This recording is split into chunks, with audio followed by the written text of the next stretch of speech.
regularly scheduled Board of Directors meeting now in session. Let's start with Pledge of Allegiance. Dr. Smith, you'll lead us? I pledge allegiance to the flag of the United States of America and to the republic for which it stands, one nation under God, indivisible, with liberty and justice for all. Okay.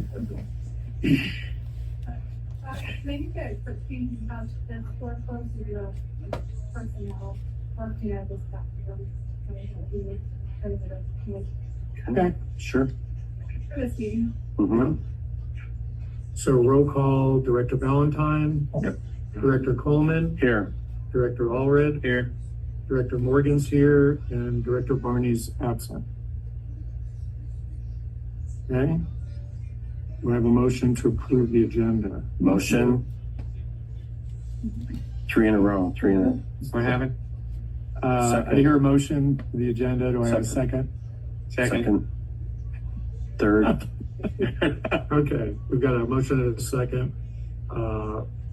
So all those in favor, say aye. Aye. Aye. Oh, yeah. You don't have to have a roll call today, do Well, you? that's four. Exactly. Yeah. Yeah, No. no phone-ins. Yeah. Aye. Aye. Okay, 4 ayes. All those opposed? So unanimous. Okay, agenda's approved. Next one is community announcements and public comments on items not on the agenda.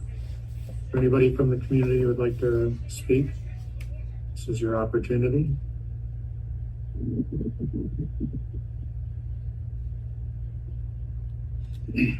Good afternoon. I wanted to announce that we are having a fundraiser for the CHP Christmas event, Christmas tree giveaway. It's a new type of a fundraiser. It's a Pampered Chef party where individuals can order products and a percentage of the party's total sale will go to the event, and all of the funds will be paid directly to the airport for the event.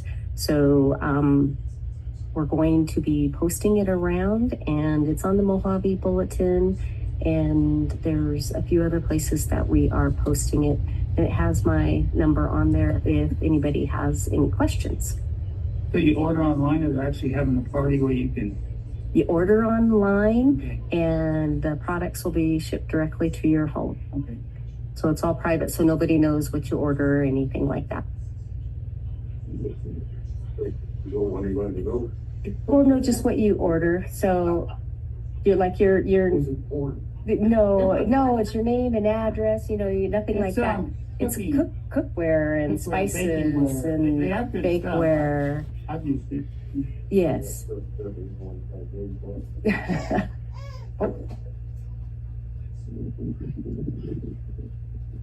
And that's it. Okay. So we're on item 2, community announcements and public comments for items not on the agenda.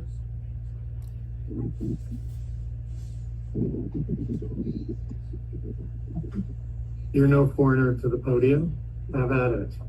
Thank you. I'm Kathy Hansen, and I want to tell everybody about Plain Crazy Saturday, August 17th. Chris McMurtry is going to talk about his dad, Tom McMurtry. And if you didn't know Tom, he was a tenant here at Mojave Air and Spaceport for many years. He kept his Waco UPF-7 here and his J3, which Chris now has. And but Tom was in the Navy flying, and he actually flew A3s. It's a big airplane, and he was actually carrying an atomic bomb, which, today is August 6th, 1945, 79 years ago. World War II kind of ended with the bombing of Hiroshima. But anyway, I digress, sorry. Tom then retired from the Navy because he was offered a job with the CIA. And out at Edwards, he was flying U-2s, which was pretty neat. He couldn't talk about it, of course. And I remember he came and talked at Navy League just like Dave did. and I was saying, you were a lieutenant when you retired from the Navy. Why a lieutenant? And he says, well, I was offered this job with the CIA and I couldn't get promoted anymore, so I took it because I was flying out of Edwards and that's what I wanted. And so anyway, then after his job with the CIA, he went to work for NASA Dryden, which is now NASA Armstrong, as a research pilot. And he flew a lot of really cool stuff. But he, with Gordon Fullerton, flew that Convair 990, that's our gate guard, into Mojave Airport. So he was a fixture here at Mojave. He loved Plane Crazy Saturday. He was really neat. I miss him. And Chris is going to bring back a lot of memories for us with lots and lots of pictures. And he helped Fitz Fulton. Of course, they flew the 747 that carried the shuttle. And he was part of that first drop test where no engines. I remember keeping the kids out of school and driving out Avenue J, I think, and watching them, listening to it on the radio. But it was really exciting. And he was all part of that too. So come on August 17th, right here in the boardroom, 11 a.m. And here's some of the cool history of not only this airport, but Edwards, and a really, really great guy. Tom and his wife had 9 boys. They had a baseball team. And Chris, he works at Edwards now, and he's on the F-35. So I hope y'all can make it. I'll give you some flyers. Thank you. Thank you, Kathy. And congratulations on your enrollment in the fall election for the board. We'll see how that goes. Well, No, I didn't. Maybe I didn't print enough. Well, okay, you can share this. I just wanted to look at it. Oh, all right. I get an email. I think I got you one. Pretty good. Great treat. You were next to our hangar. okay, so is there anyone else with community announcements, public comments online as well? Present here? Okay, so we'll move on to the consent agenda. Staff recommends approval of the items with one motion. Well, I'll make a motion to approve the consent agenda items A, B, C, and D. Do I have a second? Second. Okay, all those in favor? Aye. All those opposed? The unanimous carry for the consent agenda. Next one is item 4, action items. First one is hangar waitlist policy. Yes, thank you. I will just defer to Mr. Nave for discuss the policy. Good afternoon, members of the board. So this is an issue that dates back to approximately 2014. At that point in time, I think that we had 4 board members who were tenants at the airport or wanted to be. And we had 1 board member, I think, who owned a business. I believe Marie was on the board at the time. And so because Mojave is a small community and the people interested in being on the board are often associated with aviation and are pilots and have their own planes, we were trying to find a solution to the Government Code 290 prohibition for the district entering into leases with board members. And after conferring with the Fair Political Practices Commission, we hit upon a solution involving the public generally exception. And what the public generally exception involves is if a director receives a service from the agency on the same terms and conditions as the public generally, then it is not a violation of 1090 to do that transaction. A very common example of this is a water board that sets water rates. Well, those directors have to pay those water rates. And so they were all conflicted out, then an agency can never take action. So this public generally exception would apply in that situation since everyone is paying the same rates. How this fits in with the airport and its hangar lease policy is there is a hangar wait list. And if the district when a hangar comes up vacant, if it offers a hangar to the first person, the top person on the wait list, and the lease is essentially what you would say a take it or leave it lease.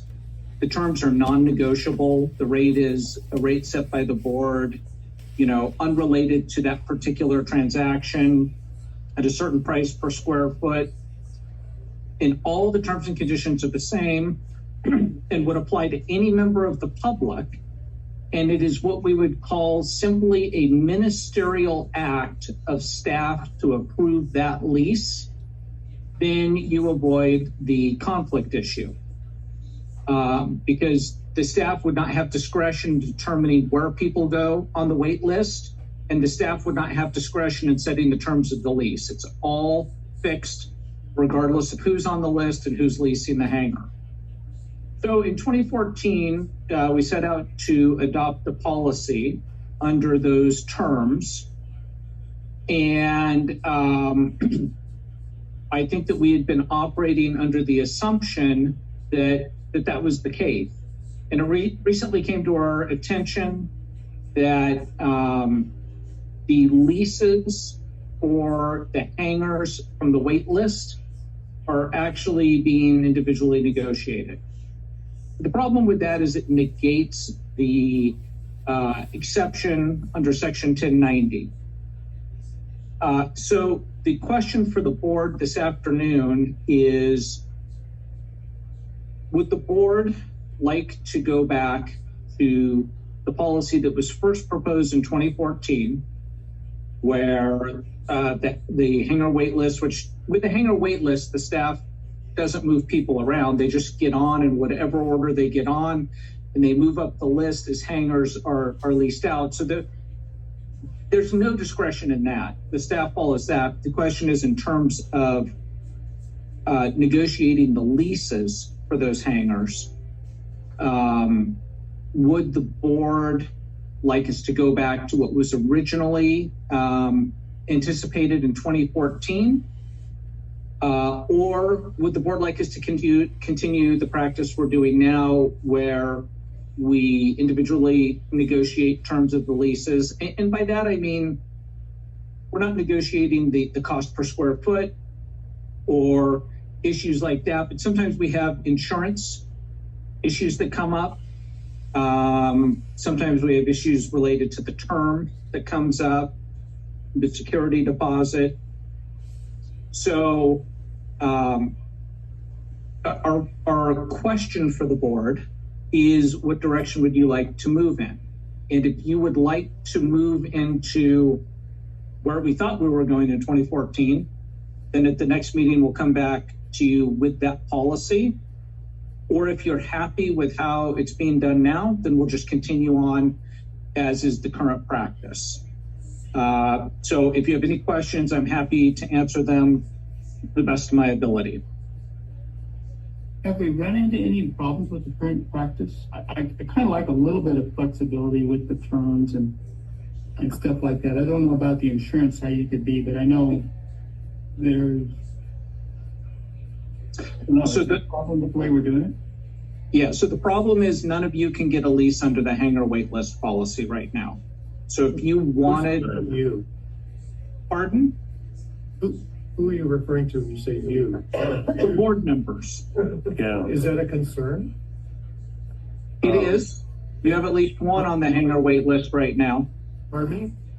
You have at least one director who's on the hangar wait list right now. Okay. So it was set up really as a recognition that there are not a whole lot of options, maybe in terms of people who qualify to sit on the board because of the size of the district and the fact that the directors generally are very interested in aviation and our pilots. So that's why we put it in place. And I think that back in 2014, that's what the board expected. But as we've discovered in practice, that has not been the case. And I feel that's the right way to go, to treat everybody equally that wants to run a hangar, because it's for public use. And so there's no special that would go to a member, a board, a director. So I didn't know that it was individual, like you were saying. I thought it was clear cut. Everybody's treated the same when they lease a hangar. I think that in general, everyone is treated the same, and maybe there are certain circumstances that arise from time to time. In terms of the cost, it's always the same. There are just some terms that occasionally someone will come back with and say, well, hey, what about this? And then we'll talk about it and figure it out. So, but yes, you are right that in general, everyone is and should be treated the same. But because they're board members, and if they wanted a hangar and it came up, they can't negotiate it. That's correct. Mm-hmm. Okay, so that's why. Then I'm for keeping it That's what we're doing currently. previously, yeah, because I want to be able to. If I wanted to rent a hangar, or there may be a new board member that comes on and would like, I mean, it's pretty common for board members to be pilots. Mm-hmm. And to not be able to rent a hangar or. Right, and some board of directors, they have a hangar and they have a lease in place, so that doesn't exclude them from being a board of directors. So, why not allow a board of director to lease a hangar while they're in place if they're treated equally with everybody else? That seems fair. So if I'm understanding correctly, it seems to be the sense of the board that you would like us to bring a policy to you at the next meeting, where you can adopt this policy and implement what we thought we were doing in 2014. Is that correct? Yeah. Lynn, Okay. would you like to add to this? Like the idea of the members and everybody to have those. Could you give us some insight into why we have deviations from, like, is it because, and clearly you're not volunteering to come up with unique plans for each person, because that's just more work for you. No. How does this come about? Sometimes, if a tenant will, like right now, they're at standard month, but if somebody wanted to say, I want a year lease, that would be a negotiation, and currently, if somebody wanted to do that, we would accept that. But with that type of a contract, since it was negotiable, that would eliminate, They would all be month to month. yeah, everybody would be just a flat month to month, unless you guys wanted to set. Most people want a month to month, but if somebody was to come in and want a year, then that would be negotiable, and then that's where the board, it's not a contract that's non-negotiable, that would be available for everyone. And the advantage of, just to state the obvious, I think is what I'm gonna do, is by making it standardized, the board has no influence on lease terms. We're just approving the lease. We don't even approve that lease. Yeah. Well, yeah, so that's the thing, is why is this even being brought to the board? Because there's a board member who wants to lease a place? That's a policy. It's the policy that we're asking you to approve. Gotcha. I mean, I'm fine with the month-to-month leases, because if the tenant abides by all the regs, and it continues on, so it's a good way to operate for any airport-owned hangar, is month-to-month. I've been approached by several constituents who said, hey, you're on the board, I need help with this problem. And I'm like, well, did you talk to Lynn? Did you talk to the CEO? And the issues that have come up is not necessarily terms of a lease, but so for instance, someone's subletting they're already in the hangar, but they're not at the top of the list. So they're going to get kicked out of the hangar because they were a subleasee. And they're like, well, I'm already here. Is there not some sort of, priority system? Like, I don't know. The board doesn't decide that stuff. That's not something we get involved in. But I feel your pain. Like, like that does, it's like, how can it, someone's always going to not be happy because depending on, if you're on the wait list, then you think you should be the next person in that hangar because you're at the top of the wait list.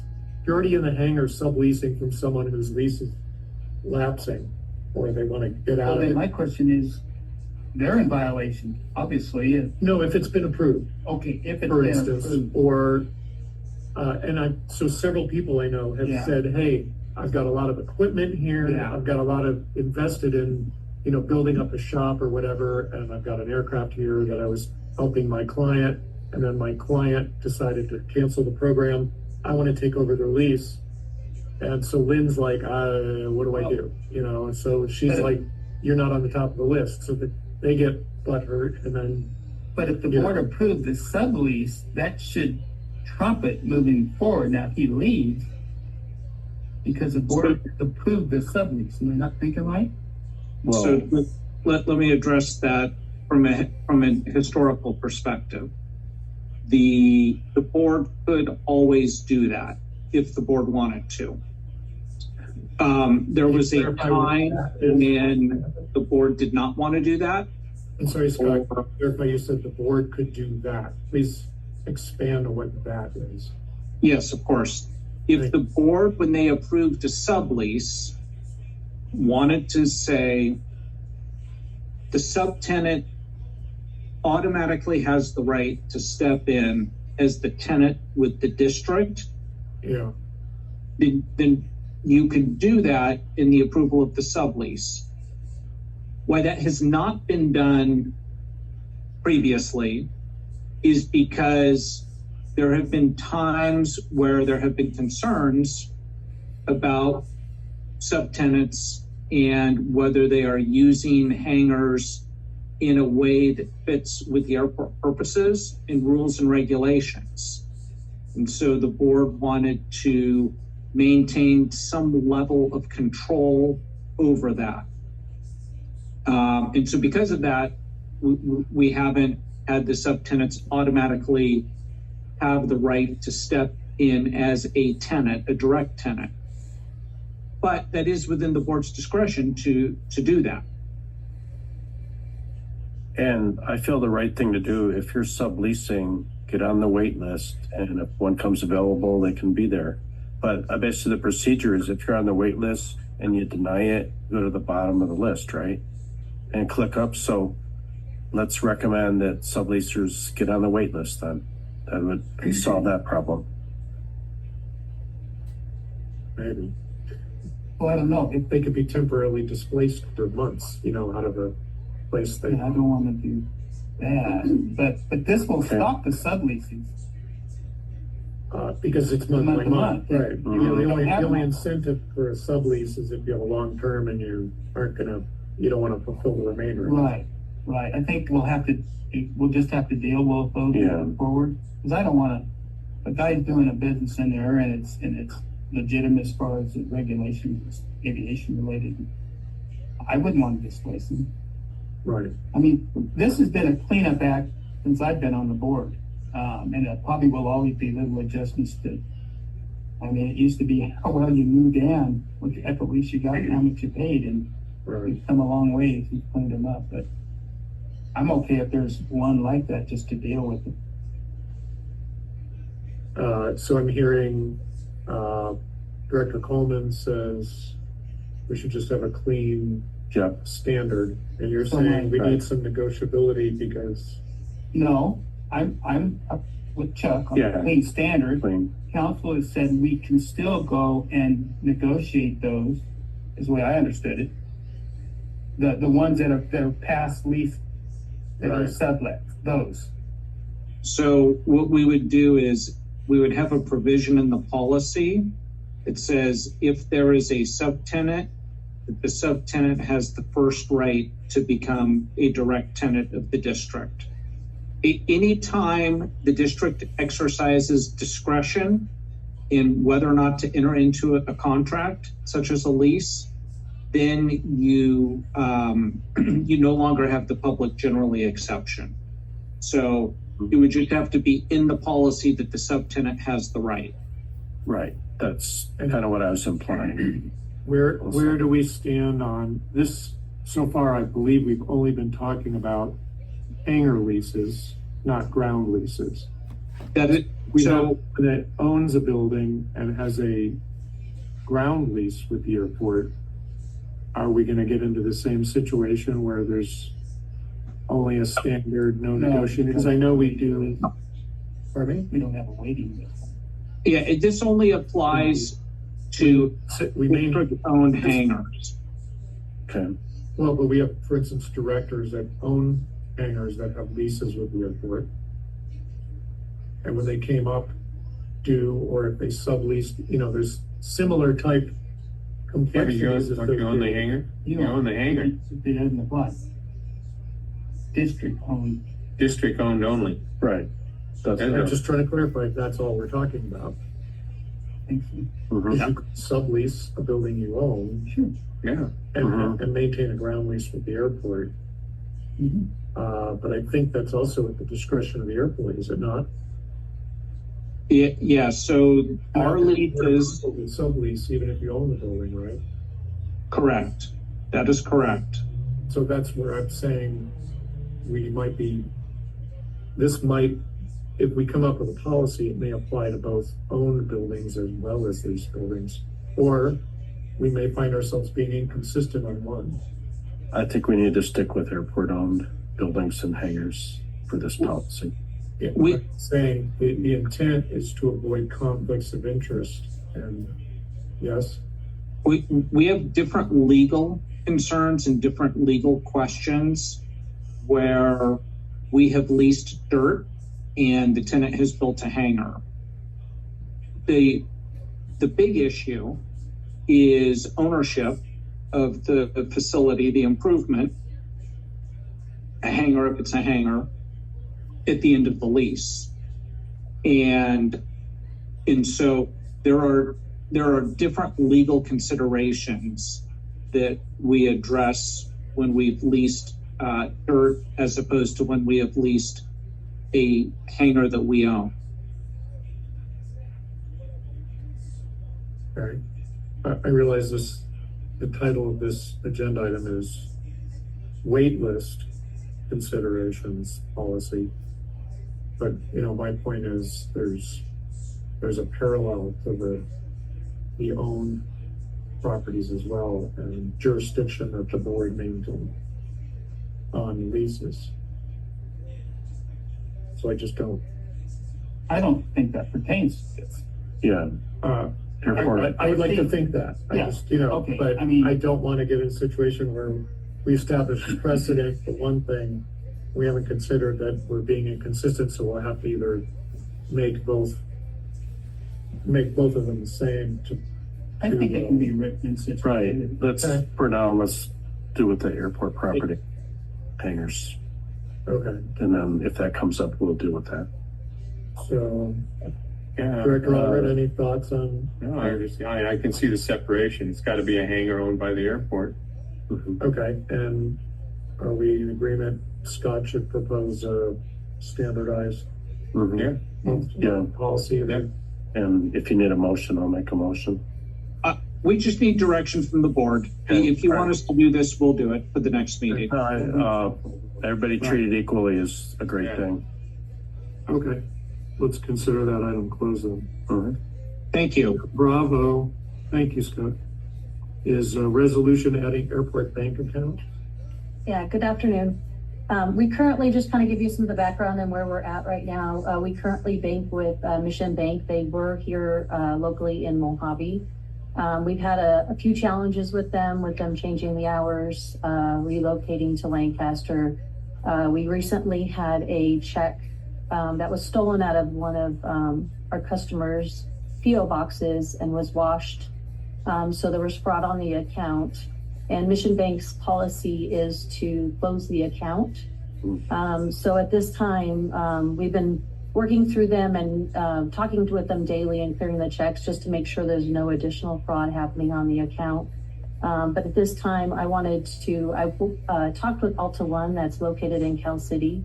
They've also been working with Mojave Chamber, exploring the idea. They're not making any promises to come to Mojave, but they are exploring. So I wanted to ask the board's permission to open an account with Alta One since we have to close it with Mission Bank. So take this opportunity to give Alta One a chance and open it so close it with Mission Bank, open it with Alta One to give them the business in hopes that giving them the business and maybe we'll get some additional and open a branch here in Mojave. The monthly fees are very similar to what we pay right now at Mission Bank. Their hours are longer. And with this fraud, we will be looking into doing a little bit more of the bill pay, maybe some ACH, because with mail theft, it's becoming more and more. And Mission doesn't offer that? They do offer it, yeah. But most of the services are very similar. What's the name of the bank again? Alta One Credit Union. Are they It's a do they have other? It's a credit Okay, union, yeah. Okay, credit union. I do all my banking online. It's awesome. Okay. Yeah. I mean, are they throughout the state or country or is it? They're more local. Like I Okay. said, they're mostly in Kern County, Okay. so they're definitely more of a. Mhm.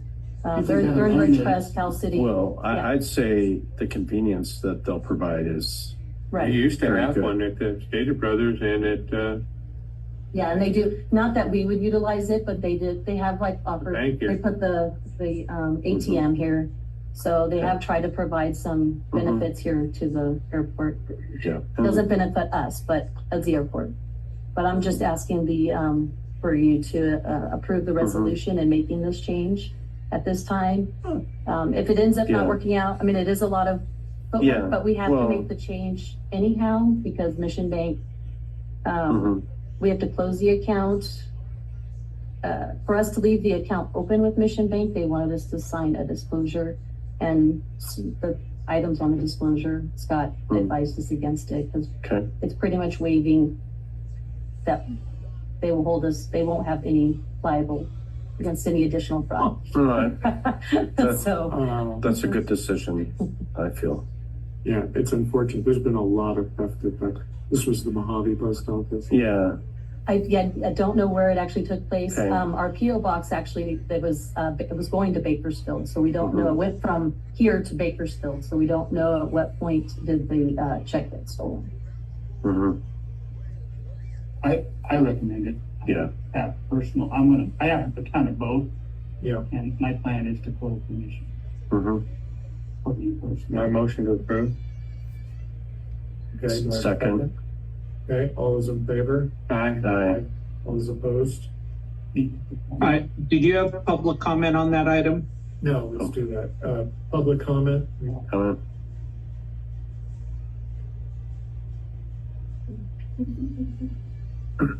No? Okay, so, On the sneaker. let's try that again. Motion to approve. We've got a second. No comments. All those in favor? Aye. All those opposed? Okay, resolution passes. Okay, item C is Progress Rail lease amendment. Yes, good afternoon again, board. Progress Rail has come to Lisa and I to discuss extending their lease for roughly 2 more years. No changes in stipulations or concerns. It matches their current business forecast for the future. And I understand that Scott has already reviewed those documents. Scott? Oops. So Lynn and I have discussed this lease. I'm looking at the First Amendment to lease, and I don't know if I have seen this. It looks like it's our standard lease amendment, but there are some bracketed items in here that generally we delete. Lynn, is that correct? sent you the draft on. Oh, okay. Yeah. I have so many leases that come through that I'm not recalling this specific one, but Lynn and I have talked about this, and I don't have any objection to this request. Question, is this the company that revitalizes the railroad wheels and that? So you see all these trucks with all the wheels on it. So that's good. They were very clear to not be forecasting their future, but they did know that they needed a 2-year extension to match their current business forecast and their business model. Yeah, if it's the same, Right. why Well, not? that's all they're asking for, it's just a Right. 2-year extension. Extension. Correct. The okay. stipulations, the contingencies are all the same. When is it going to expire at this time? I mean, is it soon? Right now they have a 4-year option, and they actually wanted a 6. So Okay. the original form will expire in 2028. So now it's the 27th, and it's still aligning with some of the other industrial. So it's going from a 4-year extension to a 6-year extension then, additional 2 years. Okay. I don't see any problem with that. That's all. You go. Okay, I have a motion to approve. A second. Any public comment? Yes. Question. Do you know how many employees they have? I do not. Yeah, I would think that they have quite a large group of people. Mm-hmm. There's been a good business, I guess, for someone like industrial. Mm-hmm. Yeah. Okay, any other public comments? So we've got a motion and a second. So bring it to a vote. All those in favor? Aye. All those opposed? The ayes carry unanimously. We're on to section 5, reports. Good afternoon. These are the financials for June 30th. We'll be making a few revisions to these just because since it's the end of the year, we'll be doing some analysis on all the accounts, making sure everything was applied correctly. Bank balance decreased $390,000. Just finishing up some projects there at the end of the year. Operating revenue was at 105%. Operating expenses were at 93%. Fuel sales were at 48%. AR still have American Verde and High Desert Wireless. Also have Dragon Aviation. They are currently at over 90 days down in the general aviation area. I am going to give them over to the end of the week. They have called and said that they're out of the country. If they don't make a payment by the end of the week, we'll probably be issuing a payer clip. So I'll have an update by the next financial report, and I'll work with David on the next steps and Scott as well on that. Fitness Center, 608 members. So, and we are working with the auditors. They are to be out in September to work on to close out our year. Okay, great.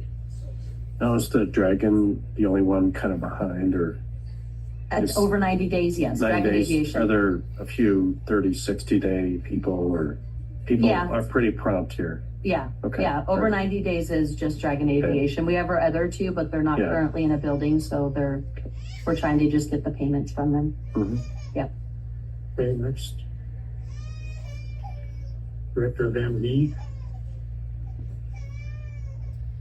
Good afternoon, directors. Our taxiway alpha lighting project has reconvened or recommenced. They started that work on Sunday evening, the 4th. Mostly what's happening now is the mobilization, a lot of fixture assembly, and they're doing a lot of circuit tracing so that we can identify connection points and other things like that. They had been working evenings, night times due to the heat, but with the break in the weather next week, we will be shifting back to days. So you'll see a lot more activity out there on the taxiway next week. There was a delay in the receiving the fixtures, but those fixtures have been received. So we don't anticipate any other major hiccups. They will be completed by the 31st of August, and unless unforeseen conditions come up, but everything does look good. As far as industrial building repairs, staff has been completing roof coatings. Typically, we would budget 2 to 3 roof coatings per year. This year, we've been doing these repairs in-house, so we've already completed. As of the end of the week, we'll have completed 4. We have 3 more that we're scheduled to do there, or to do within the industrial area before the end of summertime. So we're very happy about the savings there and the amount of work that's getting done. I am very happy about it. Rehab of 84 is ongoing, or it's currently underway. We do have a tenant for 84 at the beginning of September, so we're completing repair work there. And we have a number of buildings that we're also working on, 85A, 171, 24, and 25. And when I say rehabilitation, what we do is before we rent them, we make sure that the lighting is good, all the electrical system is solid, bathrooms are working properly, the roof's in good condition, the heating and cooling all works. And so those are the types of things that they're doing in there.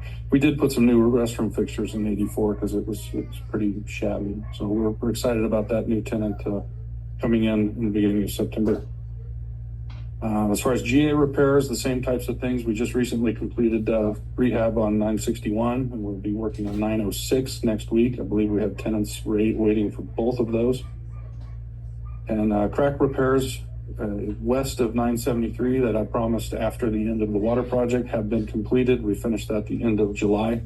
We do have another section directly in the taxi lane, the north-south taxi lane that connects perpendicular to Charlie, directly east of the restroom. There's some area in there that we want to address, and that'll be within approximately 2 weeks. And also just north of the gate. Just north of the gate. We'll get that at the same. We're going to be working in that that taxi lane there. The one that's collinear with Roper. Yes. Right. Yeah. That's a pretty severe one. Yes, and that's been on our plan. We had done that in the way that we did to allow that, so that we are only repairing in front of one gate at a time. So we only closed one gate at a time. But that will be towards the end of the month. And then we did recently complete a lot of irrigation repairs on the softball field, which it was struggling, and it looked a lot better. And then we had a booster pump failure over there. So since the time that I wrote the report, that pump has been ordered and will be replaced as soon as it comes in. And the last thing I have, or just to give an idea of the other projects that will be beginning in the first quarter, we do have the Inyo rail crossing that needs to be repaired. We're working on the contract documents and the bidding for that. And then we do have the tower emergency generator that's part of our fiscal year budget. We're working on the engineering planning and those things for that. And we do have a drinking fountain. We were requested to put a new drinking fountain in the gym because it's a little onerous to provide bottled water. So we have that scheduled as well. And with that, I'm happy to answer any questions. Yeah, I have a question. Hangar redevelopment and everything. It was about a year ago 20 years ago, I put a bifold door in my hangar, and I gave you all the information, and then you kind of said, oh, we ordered one and we're going to work on installing. What's the status of that? That was for 941. We had that slated for this year, but we've repaired the door on 941, so we didn't actually order it yet. We were able to repair the door, and we've been using that as a transient hangar. Okay. And we do have plans to replace that later on, but for right now, the door is working well. We did a lot of upgrades to 941, so we're holding off just as we've been using the hangar. Yeah. Well, obviously the sliding door hangers are prone to problems, and that was kind of the solution, is that type of door. But they redid the concrete apron, right? Yeah. We on 941 does not have a sliding door, but the ones that do, like 961 did, and we repaired the apron. A number of those will repair the apron, and we've actually been able to repair the doors to where the tenants have been happy with them. Many of the hangars that have the sectional doors that slide the hangars are not built structurally to support the bifold door, but we've had very good luck at fixing the apron and repairing the doors. Okay. Thank you.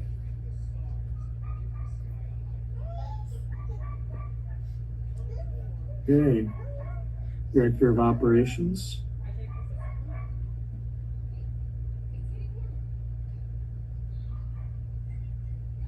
Good afternoon. For operations counts, first item on here, due to the timing of some of the first board meetings of the month, I'm requesting to move the operations counts to the middle of the month meeting. For instance, in September, we won't have the information for the end of the month counts until the Sunday before the board meeting. And the Monday is a Labor Day. So unfortunately, those numbers will not be available by the time that the reports are submitted. So I am looking to submit that on the second meeting of the month going forward. For this month, for the month of July, Mojave saw 1,666 operations, up from 1,244 operations, and that is both towered and non-towered hours. In 2023, largest difference was military aircraft at 214 operations this year, up from 33 last year. Only 4 of those movements were attributed to the training exercise. With the training exercise, there will be a significant uptick in military activity on and around the airport for a training exercise until August 12th. You may have already seen them in and around the buildings and flight line and everywhere in between. So we do have military training here right now. Upcoming, our pilot controller forum has been rescheduled for August 14th, 2024, before the industrial tenant meeting. We are asking everybody to attend. This is, as I've mentioned before, an amazing opportunity to have conversations with the FAA Runway Safety Action Team, as well as our air traffic control team here at Mojave. We look at recent incidents, ways to improve our airspace and our runway safety here, as well as some of the the motions that we've been making to improve safety on the ground for our operations teams and our maintenance team. The date on that is? August 14th.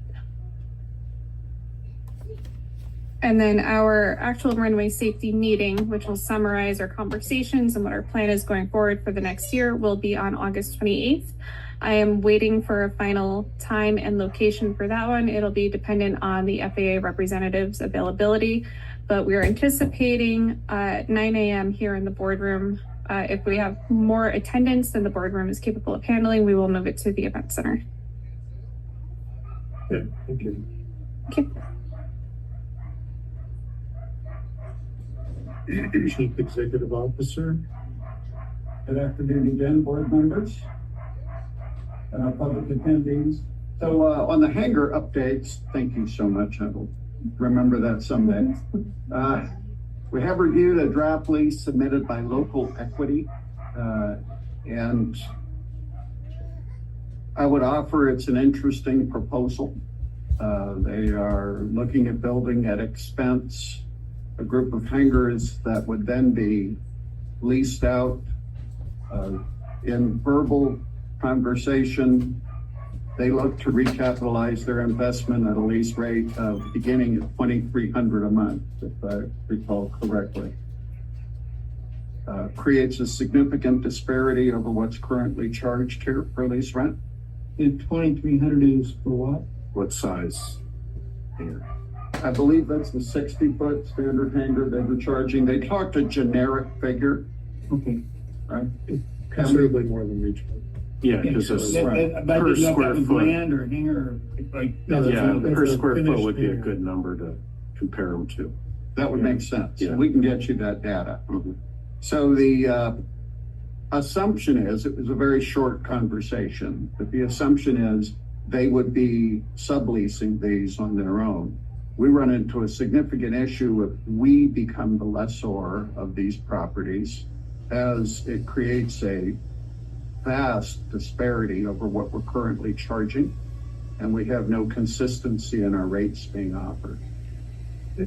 When you say they were assuming subleasing, they assumed that we would sublease it, or someone would sublease it? My assumption is, we would execute a standard lease with them for the dirt. It would improve the dirt subject to the provisions of the lease. And they would then lease out the properties that they had built. Right. And they assumed that to get a reasonable ROI, Yeah. their figure was $2,300 a month, if I recall correctly. There's been other discussions of things that could be done regarding hangar updates. With my prior services with the Air Force, when Tyndall was wiped out by hurricanes, several companies were involved. One as an example, and I would offer if we wanted to follow this pathway, we would appropriately bid and solicit other proposals as well. But as an example, one firm is a company called Rapid Built out in Texas. And they have buildings that are actually already in federal GSA catalog, pre-approved hangars that can be built in extremely short periods of time by a small group of people, and the only equipment required is a high-lift forklift. So they were talking about full construction of hangars in under a week. They're fairly reasonably priced, although they provided no quotes on those prices at this point. The Air Force and the Navy at China Lake used them as well in their post-earthquake recovery, had considerable success. It's just one company. I'm sure many do this kind of work. I think it's something worth considering as we look at hangar capabilities for the future. Yes, and previous meeting, we talked about additional on the Bravo taxiway, building hangars ourselves, not having local equity do that. Right, and I think that I want to be very clear, I'm not providing a personal endorsement for Rapid Built. They just are an example here. Sure. Right? But a company like that has off-the-shelf, pre-built technology that's permanent, earthquake resistant, wind resistant, and reasonably priced, that could be done in a very short order. Then we assume that maintainability on those structures. So, any questions on the hangar update at this point? No, that's good. And be interested the cost per 50 by 50 or whatever. What would that kit cost, assembly cost, foundation, all that. So a new hangar 50 by 50 or whatever would cost X amount. And we will get that. I've requested a formal proposal from them, Okay. and they said it would be forthwith. So as soon as we get that in, I think we'll have that degree of data for you. And be happy, of course, to share that with the board. Yeah.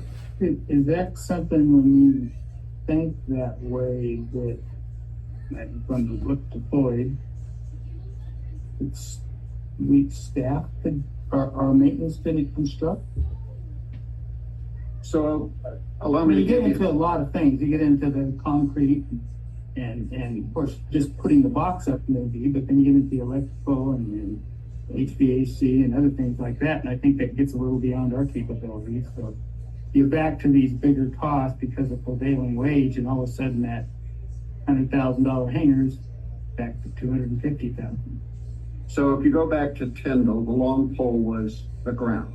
Now, fortunately at Tyndall and for much of China Lake, the ground was largely intact. Yes, utilities, things like that still need to be appropriately conduited or overheaded in, however it's done appropriately. I'm not a fan of overhead at all, especially at an airport. But if we look at these, their example case is they used a group of 8 airmen at Tyndall who put up a hangar-sized structure in 8 hours. Yeah, with one forklift. That's all they required. Right. Now, these are CE troops, so they have some rudimentary training in swinging a hammer and operating a screwdriver, but none of them were formal construction crews. So the technology exists to do something, and what we do have to figure out in the long term is what's the cost-benefit analysis, and if there's a realistic rate of return on doing this. And Yeah, most of these pre-engineered buildings go up quick like that. Yeah. Tehachapi's got just west of the airport, they just put up a whole bunch of industrial buildings that I mistook as I was going down the freeway. Hangars. Well, I went, oh, they're building more hangars up there. Yeah. And, but it was, you know, Right. they're the exact same. The kits. And then I'd consider electrical would be the minimum, and water, heating, air conditioning, everything's really not needed, but let's set electrical as kind of the basis for a hangar build. Because that's basically how the hangars are now, the sliding doors and everything, but just electrical.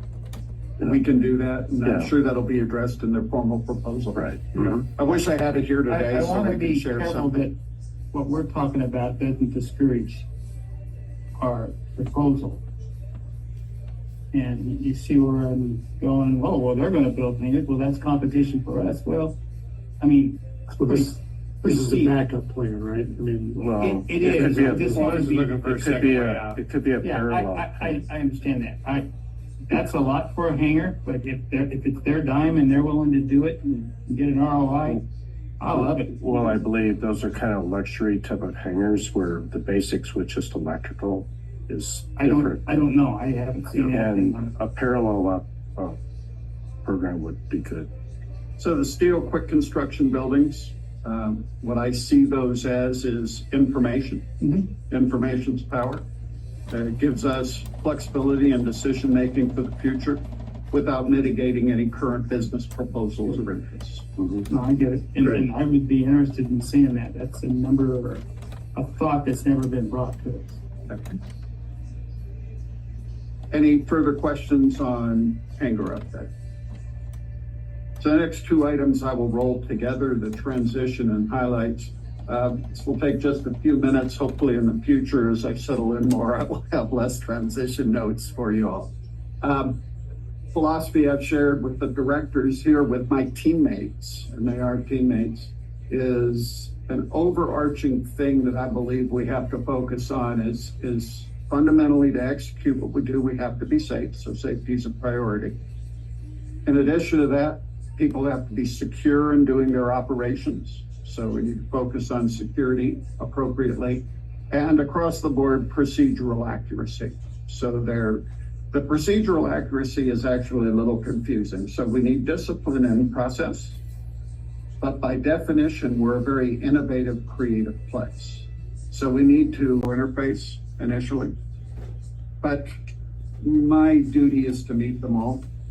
And that will take place over the course of this calendar year. So some things we've also done, I believe partnering with external agencies is critical. So I've had face-to-face meetings with the California Highway Patrol, Kern County Fire Department, the Sheriff's Station,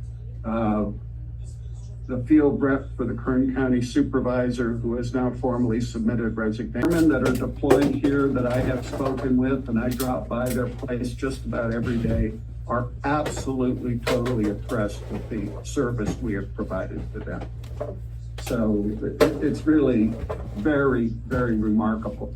I isolate out Ariel on that. The fact is, this is a team fight, and facilities are involved. Is involved. Security is involved. All of our various directors, to include Carrie, are clearly involved in the success of this operation. If there's anybody in the backseat on this, as far as executing mission, it's me. They're doing all the work. So that is not insignificant. Support to the Marine Corps we've got a rash of broken F-35s coming in here. I don't know if it's quite legal. Scott could yell at me about this later, but I think it's a requirement that if they park overnight, they have to buy gas. You know, so, but they usually do. They buy gas almost all the time. And they make a lot of noise. It's great. something as simple as giving them a bottle of water in the pilot's lounge while they're waiting for maintenance to turn their jets is worth $1 million. So that's an exciting interface. Navy as well. I think we can explore further our relationships with the Guard. This deployment here is largely Guard, but we've got California Wings that do quite a bit of flying and quite a bit of operations that I think we can just increase the interface with. I happened to be at the state senior leadership conference this past weekend, and we made some inroads in just seeing if that is a possibility for the future with units that could do diverse field training here at Mojave or in Spaceport, and occasionally they need fuel. Looking at some startups, an example was, I'm not at liberty to discuss in depth, an individual contacted me representing a aerospace company that appears to be quite well funded, but is early in their procedural work. They're looking at 100,000 square feet of production space and maybe 1,000 employees. And right now they would like that in California, and the logical location for them is Mojave, as their systems will be experimental. And many of the other areas where you look at developing or building aircraft, you don't have access to the airspace, the ranges, the things that we hand them along with the lease and don't charge them for. So that's a remarkable capability. So looking forward to things like that going further, along with increased work with Northrop Grumman, Boeing, and Lockheed Martin. So as we continue to expand our relationship, some of the things I think we have to rekindle. We've kind of fallen off the 2508 Range Council. So I was back there this morning for their meeting. We've been welcomed back in. At this point, I'm going to hang on to that, but I think in the future, this is going to become another large rock on the Director of Ops plate, who is already a very busy person. So getting ops the correct staffing is something we're going to have to really look at very aggressively. Some of the infrastructure, and a great time working with Floyd, the fire loop requires some tender love and care. It'll probably involve shutting down the fire system to complete those repairs for about 4 hours, if I recall correctly.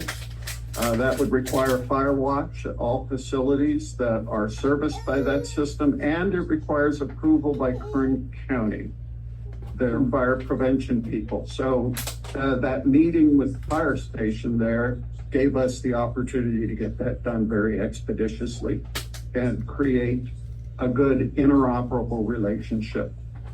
Some things we need to work on in that interoperable relationship with fire. Basically, Kern County does not recognize our fire department. So I think we can build a relationship that will get around that. It may require some observed training, some observed interface, some documentation of qualifications. But at the end of the day, can our guys provide ARP support with their equipment? Absolutely. I'm very confident at that. But that interface needs to be trained to and maximized so that if and when in our business stuff happens, we have the right team working together towards a successful outcome. Little things, again, facilities working hard to, under warranty, get the Rutan field sign corrected so it's a little more visible. Little things like that that enhance our curb appeal and just make us more vibrant to the community when people we visit. So a long laundry list of just stuff that's been early in the spay. I would offer, if I were to prioritize all those things and what kind of gets me settled in here better than anything else, it's allowing I'll use a military concept, mission command across the board. And that means all of my teammates that say director in front of their names here, they're authorized and cleared hot to do their jobs. I do not expect to, nor do I want to babysit. They're all highly qualified people that I have total confidence in, and I think the board should too. And we'll let them execute mission. Hopefully I can do my job as, again, military term, shoot or cover. I keep the crap off their back so they can do their JOBs. So I see that as my primary job, right? And now and then, maybe we can converse, advice, think of new ideas, ways that the directors can better execute. So that's an overarching concept. But within that, I think the most important thing that I've been doing is getting out and walking around. I mean, just seeing people, learning the dirt. We did have a break-in over at Building 88. Instead of just reading a report on that, walk around the building, look at it. What really did happen? Where is it located? And understand those situations. And understand, is this something that I really need to worry about, or is this kind of a one-off? So It's an honor to be here, and I will tell you from a personal perspective, my bride and I are loving it. By the way, she doesn't let me decorate my office. She tells me where every picture goes, and you know, I'm not blessed with that guy skill, you know. So it's like I said, it's a real honor to be here. Subject to your questions, board members. Thank you. Question, how about the firefighting aircraft? I mean, this would be a great base for them. Have you talked to that division? So I have not. Okay.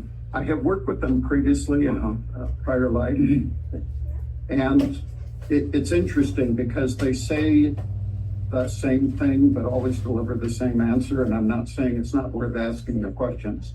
They say Fox Field is terrible for us because when we take off, especially on a hot day, and a lot of times the fires are when it's hot out, we're super critical. We're rotating over the numbers, and for us to carry enough agent, hey, that 12,000 feet you hand me is wonderful, but we're not going to leave Fox Field. So I'm not beyond re-engaging, but I think it's something we need to look at very smartly. They too would require facilities. They too would require support and integration. But I think it's a wonderful thing to look at that would enhance us across the state and nation in providing services to the community as well as paying benefits. Another business opportunity that might be worth looking into is the closure of Santa Monica. A lot of businesses there that could benefit from what we have to offer. Right. Companies like Red Six, Santa Monica propellers, there's all kinds of companies that will squeeze out. I'll get on it. Yeah. I very much see this position as empowering people around me and getting out of it, creating tomorrow's enterprise here. Straddle Launch is a wonderful tenant. They also won't be here forever.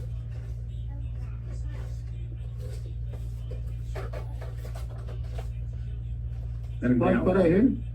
Yeah. Yeah, we gotta keep incubating.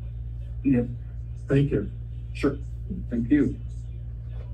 Okay, we don't have any board committees at this time. Item 6, director comments on items not on the agenda.